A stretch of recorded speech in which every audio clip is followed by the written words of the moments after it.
Journalists and experts still poring over the millions of new Epstein files released under the law that Congress forced through over Donald Trump's many objections across the first year of his second term.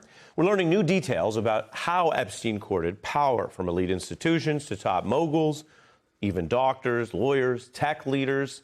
It was an array of individuals that gives greater insight into the web he weaved and maybe how he helped himself stay on the lam for so long. The Wall Street Journal reports on, quote, flirty emails and chummy photos that show an intricately spun web of influence. And then Epstein, who was a big name dropper and kind of a con man one-upper, would invoke his connections to then amass the wealthy and powerful friends, which may have helped protect him. Now, these interactions come after Epstein served time for soliciting prostitution from a minor. Peter Attia, who's really known as a longevity influencer, one of these sort of medical gurus, self-proclaimed, he's in the files hundreds of times through 2019, including meetings with Epstein. There's a major businessman, someone who's more behind the scenes, but known to all kinds of folks in media and the Olympics, Casey Wasserman, chair of the 2028 Games, exchanging what sounded like suggestive emails with Ghislaine Maxwell. He has spoken out about that and regretted it. Or take the newly tapped Melania director, Brett Ratner, who already was in trouble and sort of put out of Hollywood for sexual misconduct allegations. He's seen in images with unidentified women. He said one was his former fiancée, but he is in the files. Epstein also kept ties with Silicon Valley's elite. Again, this was in a decade, The Guardian notes, after his publicly known prison stint, the first one. In 2018, he was still going to dinners where you would see Musk, Bezos, the Google founders, Page and Brin. His conviction as a sex offender had, according to The Guardian, quote, little effect on his ability to move among those billionaire elites. The Democrat who led the successful effort to get these files out, discussing the results.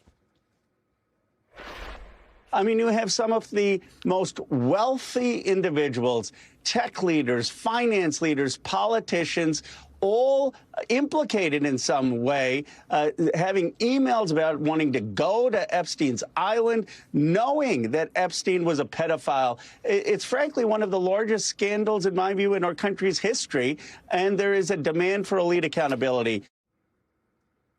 Ro Khanna discussing the problem and the call for elite accountability. There are many layers to this. Some people have defended popping up in the files by saying that they or their institutions didn't know everything. And best we can tell, that's true, although, as we mentioned, after a certain point in time, it was clear Epstein had that prior criminal offense. But even those institutions are still a part of the problem, even if there's no evidence that they were, for example, themselves actively going to the island. That's important if we legally and otherwise want to get to the bottom of all this, because Epstein was cultivating these relationships on purpose. We talk about the billionaire class and how money works. This is one of the problems that if you care about these victims and what happened and you want to prevent it next time, we need to root out from the bottom.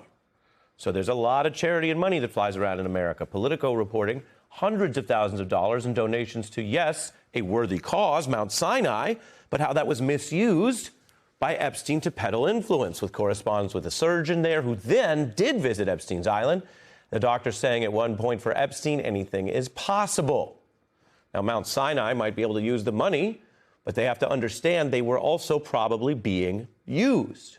Other files show Epstein benefiting from a direct line to their ER list, last-minute medical appointments, discussions on procuring ambulances for his private island.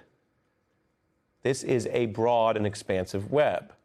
And the misuse of money to gain access is part of the problem, because you have people who take the money because they say, well, this university or hospital needs it. But then you had Mr. Epstein walking around invoking those associations to continue to build his web. A web that, best we can tell, has still prevented a complete accountability and investigation of all of the individuals involved. I was careful to mention that there's a spectrum here, and there are some people where there has to be a full investigation to what they were doing on the island, why they wanted to go. And then there are these institutions where no one's saying shut down hospitals, but they got pulled in because of the money game. And so one of the reasons this has fascinated and upset so many people for so many years is the perception that it's not on the level, and all these people circle around these money and power systems. And sadly, it seems that Epstein was able to exploit that. Yeah, and in fact, it's funny because when you look at the Howard Lutnick story, he actually donated money, $75,000 in Howard Lutnick's name. That's what we found from the emails. I mean, what's so hard about this whole dump is that there is information that is totally, credible. Emails that we know exist and are real. And then there are things like tip sheets. And then there are things like draft indictments. I mean, I think the 2007 draft indictment from Florida, which has 20 Jane Does, including multiple women who are 14 and 15 years old, is probably one of the most damning pieces of evidence in this whole thing. So let's key in on that, because one of the reasons that normally the government doesn't release material like this is that it can be misinterpreted. Tip sheets involve writing down what one person could anonymously phone in. So they're at the credibility level legally of like the bathroom stall in middle school or a Reddit page. Zero credibility. The draft indictment you mentioned is high credibility, and we would never normally see that because the normal rules say secrecy first to protect. Here, it was so bad, Congress, as we know, said exception. This is the exception. And the indictment you mentioned was prepared all the way back under Bush DOJ in 2007. It listed a series of, quote, sex crimes that he was accused of. We have this. Committed against more than a dozen teenage girls over 6 years, and it was not filed. Now, legally, I want to be clear. Those are accusations, not proven. But unlike the tip line, it suggests that some prosecutors back then thought they had enough to bring this, and then something changed. They were pushed back while Epstein had hired all these Republican lawyers. Yeah, and ultimately he gets this Alex Acosta deal, which is really a sweetheart deal.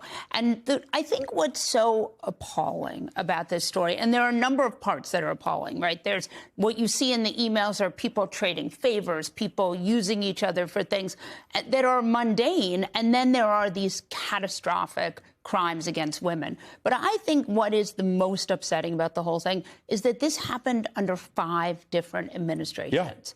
Republican, Democrat. The FBI did not believe women, and they did not believe more than 1,000 of them.